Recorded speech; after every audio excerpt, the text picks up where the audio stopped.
Magandang buhay sa lahat. Enrique Hill, sa wakas, nag-update na sa kanyang personal account. Madami nga ang nakamiss sa pag-update ng binata. Kaya dagsaan ang mga komento ng mga fans na sana tuloy-tuloy na ang pag-share ng photos ni Enrique. At pag-share ng ganap nito sa kanyang account. Grabe din talaga ang suporta sa kanya ng mga fans. At inaabangan pa din bawat post ni Enrique.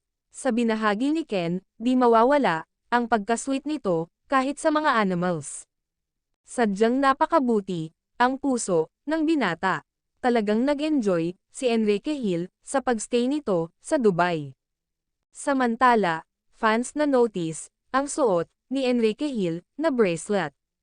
Dahil alam nila na ang suot ni Enrique Hill na bracelet ay iyon mismo ang regalo noon ni Liza Soberano sa kanya.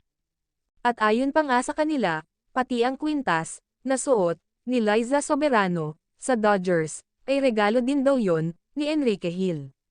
Ang napansin ng mga fans, halos ang regalo ng Lizken sa isa't isa. Ay nakikita na nila ito na suot ng dalawa. Di man nasa sagot ng dalawa ang lahat ng nasa isip ng netizens. Pero para sa mga fans, kampante pa din sila. At malaki ang tiwala na never nabuwag ang samahan ng Lizken couple.